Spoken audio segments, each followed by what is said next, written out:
Welcome everyone to Sharing Soulful Stories. And today I'm here with Jolinda Johnson. Welcome, Jolinda. Hi, Jo. It's so great to be here. It is wonderful to have you here. And we're giggling a little bit because we've had to re-record this because something went wrong with my Zoom recording and it was the only one.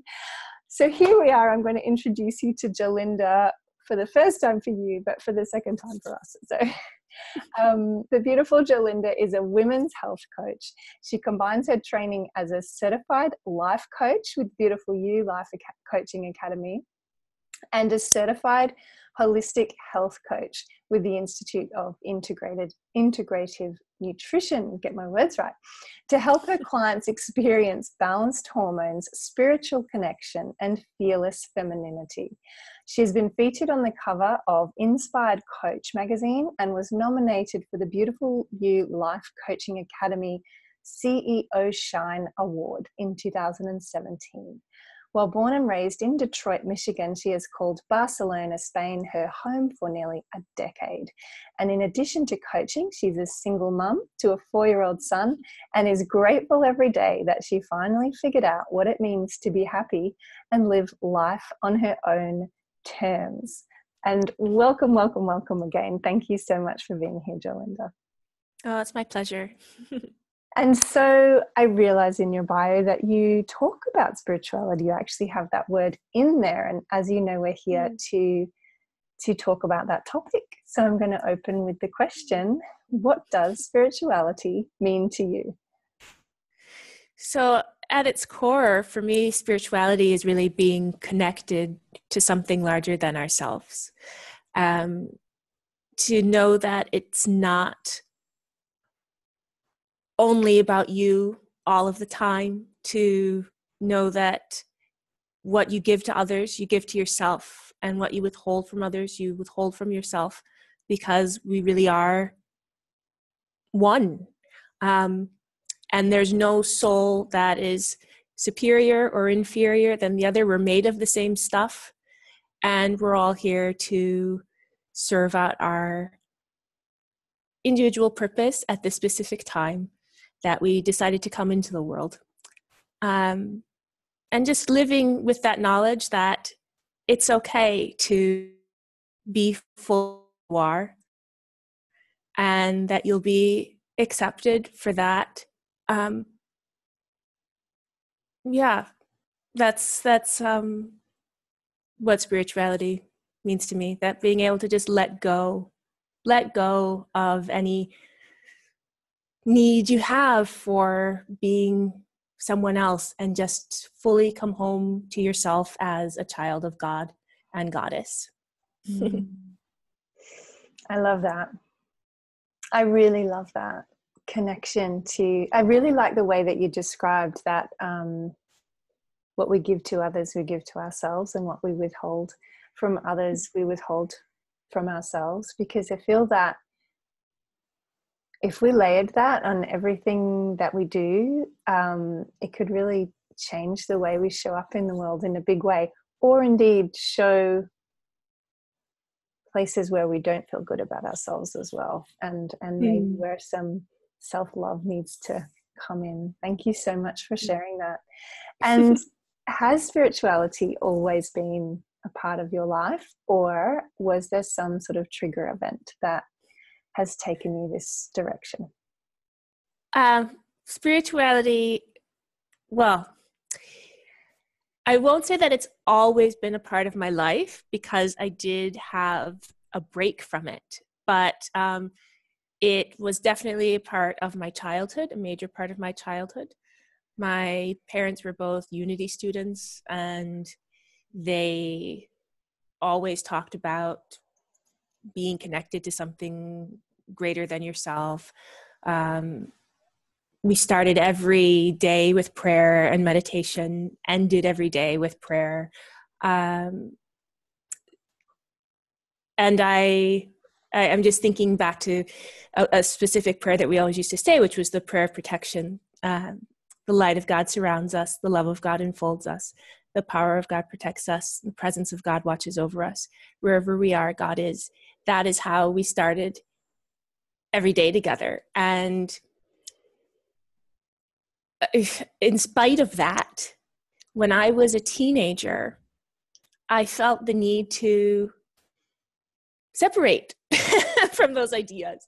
And I think it was part of testing out my identity, my individuality. You know, this is what I've always known, so do I really need it? Is this just something that my parents believe in? How will I feel if I don't have it in my regular day life? And so when I went to university in New York City, I really lost a lot of connection with that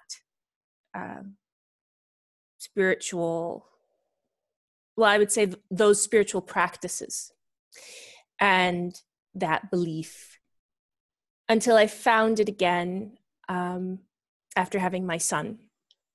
And there were inklings of it in my mid-20s, but it wasn't until my son was born and I found myself in that really difficult place as being a first-time mom in a foreign country, away from my family. And now with social media, you see so many images of new mothers, and you think if you're not like that, then you're doing something wrong. And if you are someone who always wants to read and research, you know all of these things that you should be doing. And if you're not doing all of the things all the time, then you think, oh, I'm less than, I'm inadequate. When in reality, your baby chooses you. You are the perfect mother for your child. And he or she chose to come into your life at that specific time. You're doing everything right if you are showing that child love. And I had lost sight of that completely. But it was rediscovering that and knowing that I am love, and it's that love that bonds us, which is a very, it's an idea rooted in spirituality, because God is love. Knowing that really helped me to forgive myself for my perceived mistakes, let go of my false perceptions, and just reach that state of self-compassion where I knew that everything was not my fault. I was doing the best that I could under the circumstances, and I was and always will be okay. So it really allowed me to connect into something greater and not feel so isolated and alone at a time in my life where I really did feel like I was completely by myself. And that's still, for me, the primary role that spirituality plays in my life, giving me something to lean into every day, because the soul always needs something greater to lean into. A lot of us lean into food or alcohol, drugs, whatever addiction. We abandon ourselves. We try to be someone else. But you can only run for so long. And one of the things I'm most grateful for in these last few years is that I am finally at the point where I've come home to myself, and I recognize my own light, and I don't want to hide it anymore.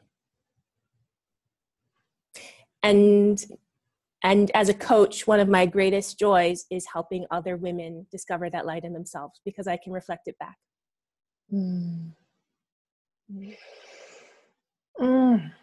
I enjoy hearing that.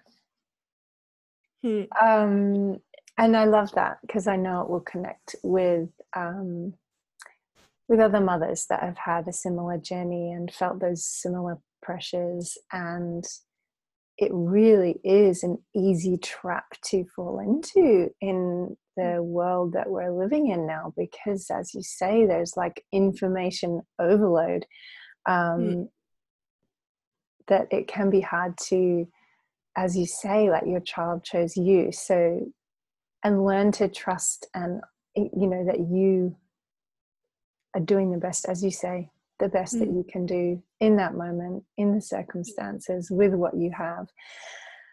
Oh, yeah, all beautiful. Thank you. And can you please share with us your story or any highs and lows in your story of spirituality? So a high would definitely be just last year when I started the Priestess Mistress Mind with Julie Parker and Sora No. I know you had Julie on sharing her Soulful story. Because that was a decision based entirely on intuition and going towards my higher calling. At the time, it didn't make sense for me to start that program. Logical sense, you know. And my ego made sure to come in to remind me of how the timing was wrong and what about the money and what do you think you're doing with this? Who are you to call yourself a priestess? And as the deadline to enroll kept creeping closer and closer, another voice, which I can only say was my soul, kept saying, this is where you need to be. This is where you need to go. Do it. And I did. And it has been life-changing. Especially the opportunity it's given me to really go deeper into not only my own spiritual practices, which is important, my own rituals, but also to get comfortable in my shadow. Huge revelation was discovering that my shadow archetype is the wild woman and that she has a lot to say and that she doesn't need to be suppressed and held back. And that, for me, welcoming the wild woman home was another big high point, I would say. Mm-hmm. Low point is what I described to you earlier, that feeling of isolation that I had really, that I had placed upon myself. You know, I had isolated myself from spirit and from God. And I don't think there's anything worse than thinking that everything is all about you and you should have known better. And if you had just done this, or if you could do that, or, you know, it's not all about you. It's never all about you. And when you can release that, your life changes. Your life changes for the better. When you can see not only your connection with God, but also your connection with those around you, and start seeing people who you might have thought were difficult or mistakes as teachers, and look at the lesson instead of playing the victim, because that's another process I've had to go through as well. And that can be a totally challenging, and I don't mean to smile through something that I know is painful, and that's okay. I'm smiling too. Yeah. One of those moments where you like look back and go, oh, that's right, that was really shitty when I was in it, but actually I'm kind of out the other side and I'm feeling good that we did that really like reflective. All I can say is I thank God that I came back to my spirituality before getting divorced, because if I had not had that, I wouldn't have had much else to get me through those really difficult times. You know, if I had still been in that mentality of you should have known better, and why couldn't you have been, why didn't you expect more at the beginning? How could you have done that? And blah, blah, you know, instead of seeing him as the man that I needed at that particular time in my life. And we, you know, I gave to that relationship. I took from that relationship, vice versa. He taught me a lot about myself. I taught him, but the relationship, for whatever reason, ran its course and onwards and upwards, instead of getting trapped into the idea of till death do us part, and I'm a failure, and I couldn't make it work. And because those are all ideas that come from that really narcissistic viewpoint of it's all about me and what I've done right or what I've done wrong. Instead of seeing yourself as part of a larger plan. And I think that's really comforting to know that the universe has a plan that is beyond our wildest imagination. And we're just these moving parts that fit into it, instead of people who can control everything at any given moment. I love that you added that. I love that you went into that place, which is letting go of control, because I feel like that is a big part of this whole experiencing a connection to something bigger, or having some sort of faith or trust, or as you say, that there's a greater plan at work here, and it's not all about me. It's not all about me. But how can I flow like a river that meets a boulder, and I just, the river just finds the water will find its way around in the easiest way for it to get past. It doesn't mean it doesn't hit the boulder. Yeah. But as you say, if you're trying to control it and go, no, there can't be a boulder here, the water's trying to run the other way back up the hill because it's not going to be that boulder, then that increases the suffering as we're going through the experience in some ways. Yeah. Thank you for sharing that. Can you share with us how you weave spirituality through your day and through your work, please? Well, my morning rituals are very important to me. And actually today I did not do something that is, it's one of the most helpful practices in addition to meditation, is direct writing that I do in my journal.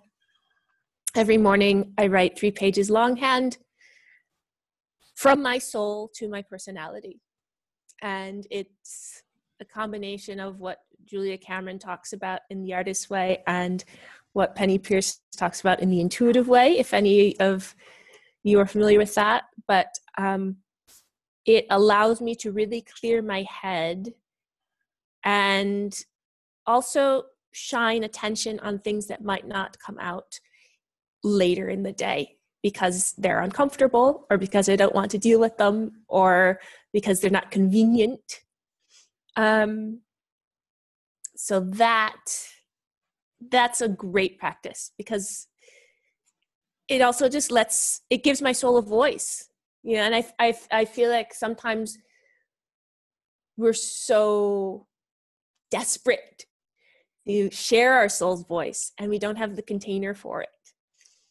So that's something that I can do every day to connect with that part of myself. And then my meditation, which usually 30 minutes, sometimes 20 at my altar. My altar is another thing that I really value, because it's that physical space that, again, allows me to connect with my higher self and spirit, and is really a reflection of whatever I might be working on or giving attention to at a particular time in my life. And spending time in nature every day. And I have a really easy time doing that because my son goes to school inside one of the largest parks in Barcelona. And when I say large, I mean you could spend literally hours there. And I always have the opportunity after dropping him off to take usually half an hour to walk through the gardens, look up at the sky, hear the birds, notice what's flowering, the leaves that are on the ground, how the earth feels under my feet. And I think that seeing yourself as part of that, as whatever creations in nature you appreciate, and knowing that you are also part of that. That's one of the reasons why I love going to the beach and being next to the sea, because it reminds me that I was also created Just as the sea was created, I was created. And I have my ebbs and my flows, and I have my power and my tranquility and my times when I'm stormy and times when I'm still. So yeah, and definitely appreciating the seasons of the year and knowing that those same seasons are within me, whether it be in my menstrual cycle or just in my business as well. You know, none of us can ever be in bloom all of the time. None of us can ever be on the sunny side all of the time. Likewise, we don't need to be in hibernation mode either all of the time. But sometimes, yeah, sometimes we need to just say time out and work on things that need extra care and attention and more of that inward energy. So I would say those are my top ways to integrate spirituality in my everyday life. Beautiful. Thank you. Sorry. And I love that you touched on the wheel of the year and recognizing the seasons as well, because I really resonate with that idea that it actually makes it really clear, this idea of the seasons, and you know, when the flowers and the trees are blooming and when actually they drop all their leaves because they need a break, you know, and that we need that too, time to nurture and get ready for the next round of being in summer or harvest or whatever it is for us. So thank you so much for sharing that. And my last question for you is, what advice would you have for somebody who's ready to explore their spirituality? Well, for me, it was very helpful to just start reading because if you're just starting, sometimes you just need information. And one of the books that I read at that time that I described feeling really low and disconnected was The Universe Has Your Back by Gabrielle Bernstein. And I must say, I'm not a huge fan of hers at this point in my life, but that book did change things for me. It was a bit of a catalyst, I would say, for further exploration. And meditation is another thing that I really recommend, because there's so many different ways that you can meditate, and there's no right or wrong way to do so. You can start with just 1 minute and see how that feels. See what it feels to really connect with your heart center, with your breath. For women, with your womb. What is it trying to say? Because the womb is the seat of our intuition. You know, the womb holds a lot of energy for us, our creative energy, former ties that we might need to cut as well, that can drain us. And just getting really comfortable with being still with yourself. And then when you're ready to go further, definitely look out for other women who are on your same path, who are further ahead, a spiritual teacher, a priestess, a coach, who can really help you to explore and know that spirituality is not something that is a one-size-fits-all, that there are practices that will really resonate with some people and might not with you, and that's fine. And you can approach it with an attitude of curiosity as well. Give yourself the grace to just connect with your higher self and spirit and see what happens. Perfect. Thank you. Thank you so much for everything that you've shared. So much goodness in there. I want to just ask you now, can you tell us a little more about what you do and how people can find you if they're curious to find out more? So I'm a women's health coach and fertility coach.